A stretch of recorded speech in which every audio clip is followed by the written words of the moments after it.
Hey there, Mark Brown. When you're done speaking, what is the best next step for your audience? That's a good question. And today we're going to answer that question. And the answers you get might be a bit of a surprise. Let's talk about that. Anyone can give a presentation. Few deliver unforgettable presentations. What's the difference? You're about to find out. Welcome to the Unforgettable Presentations Podcasts with your hosts, world champion speakers and coaches Mark Brown. Your life tells a story, and there's someone out there who needs to hear it. And Darren LaCroix. Stage time, stage time, stage time. Ready for some powerful presentation ahas? Let's dive right in.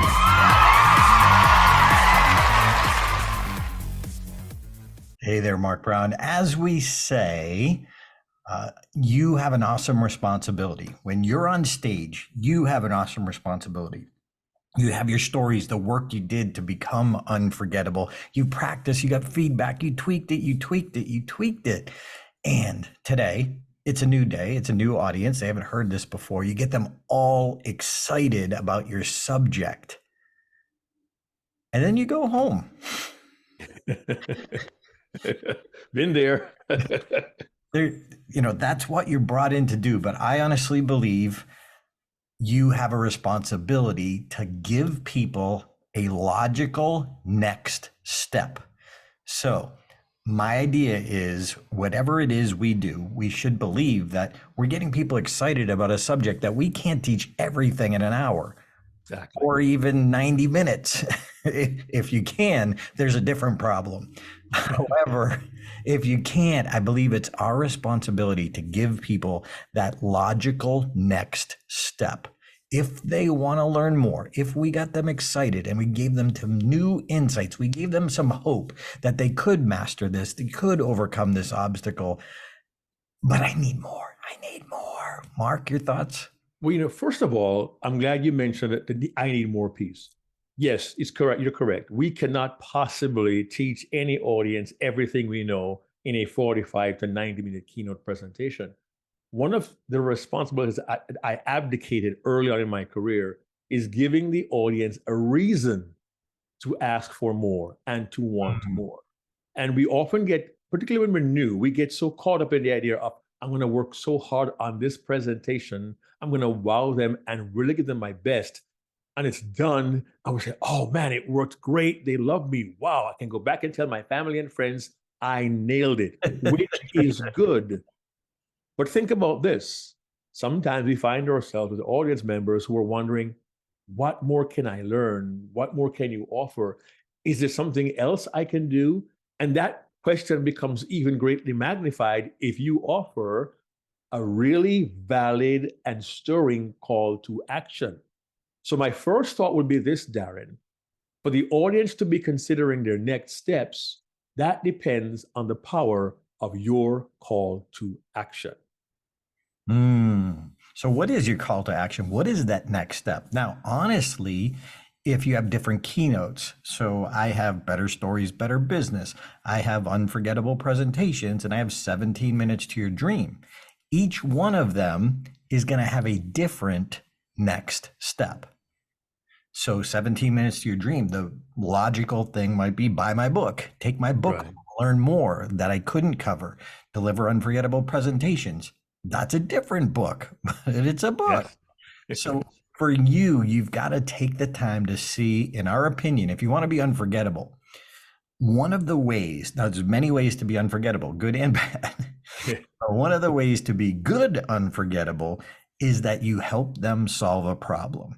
You literally help them overcome a challenge, or you gave them that inspiration, or they overcome a challenge because of what you taught them. But sometimes we can't fully do that in that 1 hour. So back in the day, when I was talking about humor in business, before I had my own book, I used to recommend and tell the story of the Judy Carter book and how I learned how to be funnier, and how this book was a direct impact on my career, on my life, on me being funnier. So so picture this, Mark. Mark, I'm going to walk you through a little exercise. You've had me do this before, heard me do this before, but just answer this for our listeners. So if you were me, if you were speaking and I'm in a room with 100 people, I tell the Judy Carter book story. I'm in front of a group of presenters who wish they were funnier too. How many of them, Mark, do you think would write down, get the book, Judy Carter book, stand-up comedy, the book? How many, just number out of 100? Out of 100, I don't know, maybe 30%. I'm not sure. 30 people. Okay. If they're serious, I don't know. I really don't know. Something could be 10, depending on who the audience is. So if they're hungry and eager, so you're saying they're hungry. Well, hungry and eager to learn the subject, they write it down. So now, Mark, let's say 30 is the number. Of that 30 who wrote it down, how many of them do you feel, honestly, would actually go buy the book? Ooh, that's tricky because from my experience, I know I'll go to an event, we'll write these notes down, we'll fill a book up, we'll go home, we'll put it down for a second, and that second becomes a week, a month, or more. So of the 30 who wrote it down, you may have a very small percentage of those who actually go buy the book. It could be 7. I don't know. And my guess would be even fewer than that. They, like you said, they intend to take that next step that you recommended. They believe it, they want it, but then they don't actually go do it. So let's say we'll use your number, 7 out of 100 actually go get the book. So Mark, do you think I help those people continue their journey because I recommended that? Of course, as the book's going to help them to grow as well, you're helping them in some way. But we don't always see that. I mean, it's a human thing. I mean, look, when I was competing in Toastmasters contest and I did not win, I got an offer from a world champion to help me. And I said yes. The very next day, we began to work together. And of course, as you know, a year later, I was a world champion. And as you also know, I found out that offer was made to 8 people on the day of the contest. And I was the only one who said yes, which still to this day blows my mind. So the long answer is yes, by offering it and then just writing it down, then going and buying the book and acting upon it, you have indirectly helped them to further their career, just as David helped me with mine. But not all of us say yes. Yeah, and I believe I've helped them more because they've continued their journey. Exactly. There's more to learn. So I'm helping them. For everyone, listen carefully, understand this, because this is a huge challenge that Mark and I see out there. Now, same 100 people, same audience, same hunger. One difference this time, Mark. I actually have the Judy Carter books with me in the back of the room. Ooh, instantly available. That will change the equation.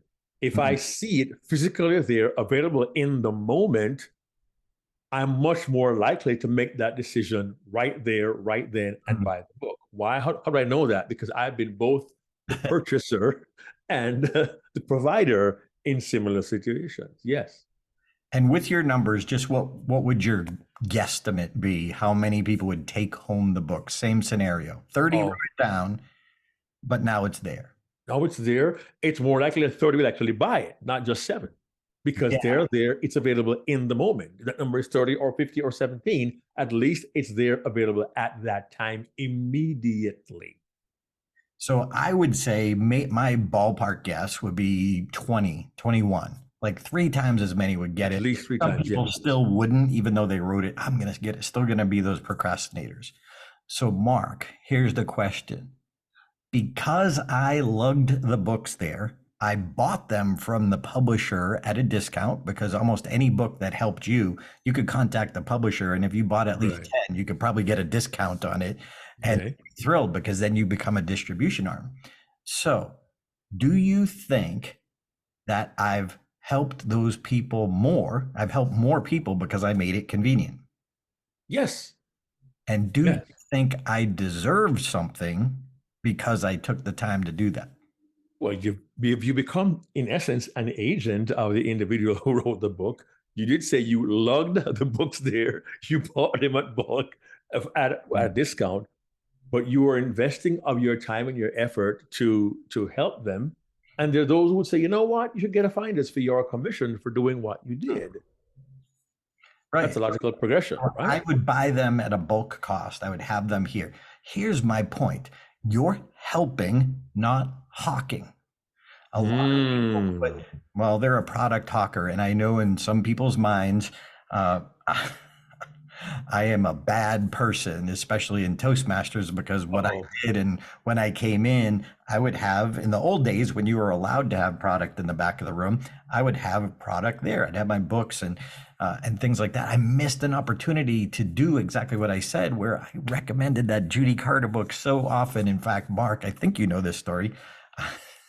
After a couple of years of telling that story, Judy Carter called me up and said, "Are you Darren LaCroix?" I said, "Who the heck are you?" Now, the internet wasn't out back then. Email wasn't out back then when I actually had that part of my journey. So I never thought I could actually say hello to her or call her office or send her an email. So it didn't dawn on me, because that was such in the 92 era of my life. But it made such an impact, and I helped her sell more books. But I also look at it that I helped more people because I told the story. So if you don't have any product or any next steps yet, I still believe it's our responsibility to let people know what they could learn from. You know, if you like storytelling, we always talk about Donald Miller's book, Building Kendra Hall, too. Brand. Kendra Hall, who we've had on this podcast. Yeah. Stories that that stick. Great book. And if I was speaking, in fact, I spoke, Mark, on that to a group of CEOs. I went in and I spoke about better stories, better business. And they asked me, do you have any books you would recommend? Now, I don't have a storytelling book. So I actually recommended Kendra Hall's, and they bought it for everyone. Wow, that's great. Their journey. But I didn't get anything from that. I just recommended it, but I knew I was, I got paid well for that speech, but I knew I was helping them. And the reason we bring this up is sometimes when you have your own book, you can promote somebody else's, but when you have your own book, it becomes the next step apology. So you can be all enthusiastic. I want to help you with better stories, better. And by the way, I have a book in the back of the room if you want it. You don't have to get it. And then we're apologizing for offering a next step. I think it's our responsibility. And quite honestly, Mark, sorry I'm going off script here, but I believe we have to believe in that next step because it's got to come through us. We have to be enthusiastic.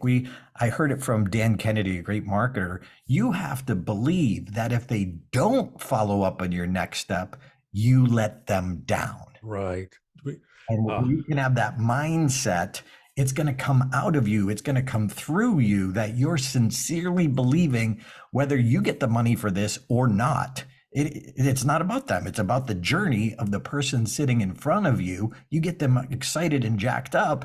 You need to let them know where to go to get more. Otherwise, they might go search themselves and not really have the best resource. Mark? I'm chuckling because I can remember what you told me years ago. You said, buddy, you're doing your audience a disservice by not letting them know what's available after your talk. And of course, that was years ago. I didn't really get that because I had zero marketing experience. You've been doing it for several years. But I vividly recall you're saying you're doing your audience a disservice. That is a heavy statement. But we want to turn that on you right now, regardless of your speaking journey. Perhaps you're new and this may sound a bit intimidating. Please, that's not our intent. But think about this. What else could you be offering, either your own product or service or that of someone who has served you, that you are failing to notify your audience of, thereby doing them a disservice? I simply challenge you to think about the possibilities of other ways, additional means of helping your audience and solving their problem. As Darren said earlier, we have to ask ourselves, what problem do we solve for our audience? We get to think of ourselves as solving their problems. And in Darren's case, he realized that someone else's resource was a great way to help someone else's to solve someone else's problem. If we can begin thinking that way, then our next step, our call to action, might be framed differently in our minds and indeed in our next presentation. And I look at it, your book, your product, your coaching is an extension of you. So your keynote is a taste of you, but we need an extension of you. Again, this is just for the serious people. Not everybody's going to take you up on that. However, it's our responsibility. If we get the privilege of the platform, we need to, I believe it's our duty to let people know what the best logical next step is. And maybe it's signing up for your free newsletter because they're going to get articles from you. Yeah. For me, they're going to get my top 10 speaking mistakes, which took me years to figure out. So you're helping them. You're not hawking. You've got to get this in there. And at least if there's a program, audio that you listened to that was part of your journey to get you there, if there's a book you read, that's the first logical. If it helped you, they're going to see it differently. And once you have your own book, your own courses, your own coaching, then okay, obviously sell and offer that. But think offer, don't think sell. I'm going to offer this. I'm going to put this in front of the hungry person and the serious person who wants more. I believe it's our responsibility. Mark? And you could even mention a podcast to listen to help you become a more unforgettable presenter. Think offer, not sale. Yeah, and bear in mind, one perspective to take is what or who has helped me? What resource do I rely on?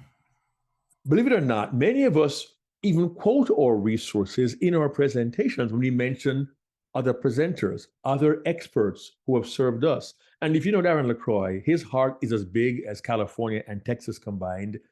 He also provides resources on his website of tools that he uses that have served him. And he makes them available to anybody who would like to learn and grow in the business of speaking as well. So the idea is, who has helped you? What has served you? What has helped you to grow? And what can you pass on to other people? Here's the beauty of it. As part of your next step call to action, you're showing to your audience that you care about their development, their growth, and their excellence. Not only about getting my book, my recording, being in my program, in my coaching club, or whatever. That may be part of what you do. But when the audience understands you're making these resources available to them for their growth, development, and excellence, it is easier for them to listen more closely to you and want to find out how can we connect with you more and learn more from you, become part of your community, or even join a program that you have to offer.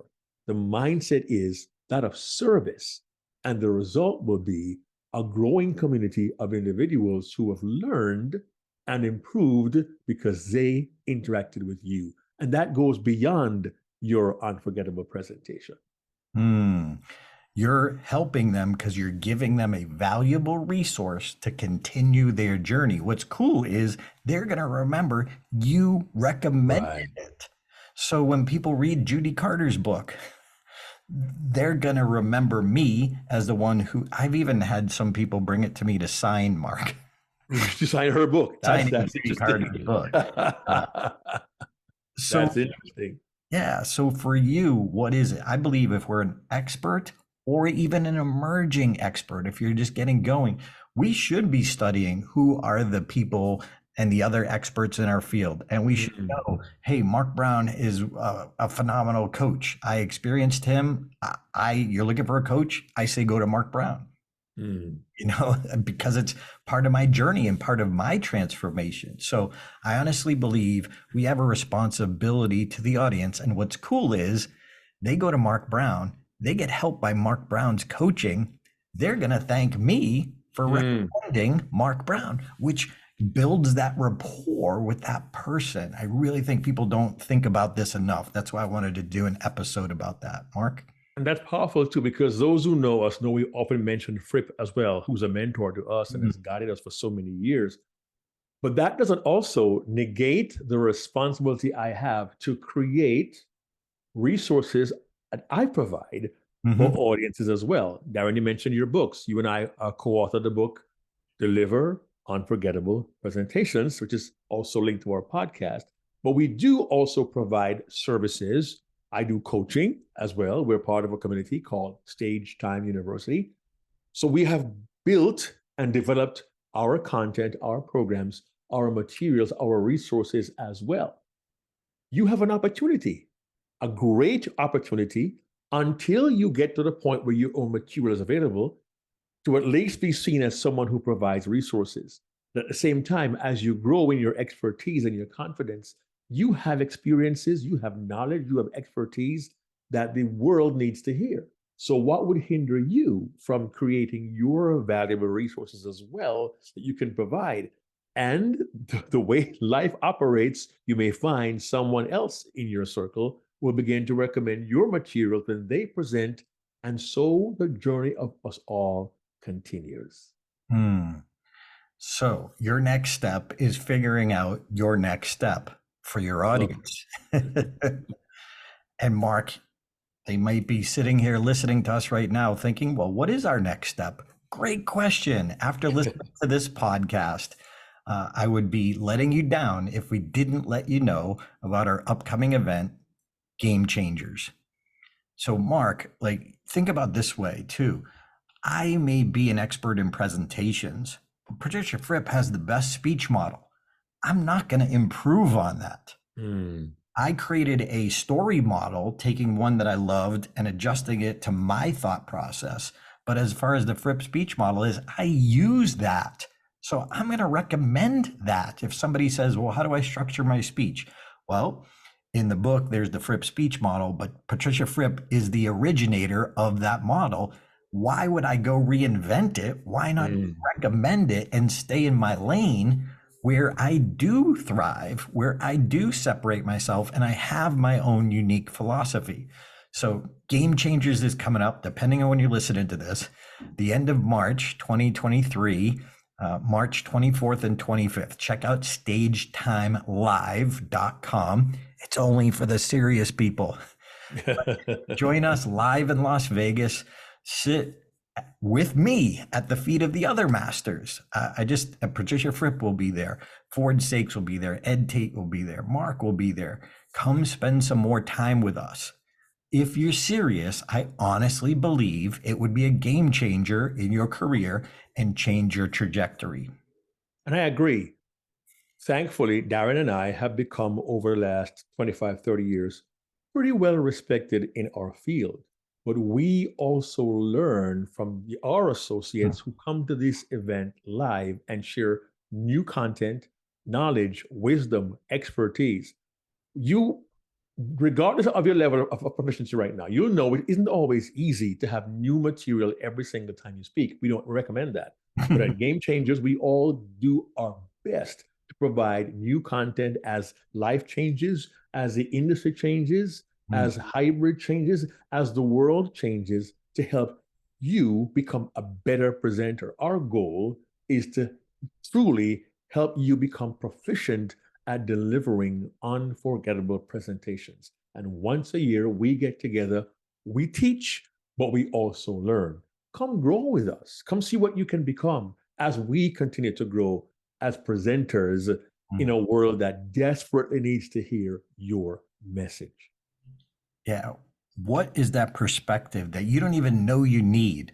Mark, I was talking to Ford. Everyone's talking about Chat GPT and AI, and people are worried and people are freaking out. And Ford, in one sentence, said, AI is not going to replace people. Of course. AI will replace people who don't use AI. The thought for you. Yeah, there's a perspective. So we invite you for a next step to join us live in Las Vegas. And we hope that you create your next step and at least take it serious enough to offer to your audience, those who are serious, those who want more, and you can help them just by letting them know Go to people who are the best and do what they do. Read the books that they read. I learned that early on. Yeah. That's what we're saying. You're the one in front of the audience. You're the expert. It is your responsibility to give them a next step. Mark Brown, take us home. Well, friends, what's your next step? Darren says, determine your next step and your audience's next step. And that way you will be unforgettable. See you next week. Join us next week. We're going to be talking about your coming of age story. But before next week, go to stagetimelive.com and save your seat live in Las Vegas or virtual. Hey there, this is Darren LaCroix. Thanks for checking out this podcast episode on YouTube. If you want all of them, not every one is on YouTube, check out your favorite podcast platform so you don't miss an episode. Keep being a sponge so you can be unforgettable. Check out StagetimeUniversity.com, where good presenters become unforgettable.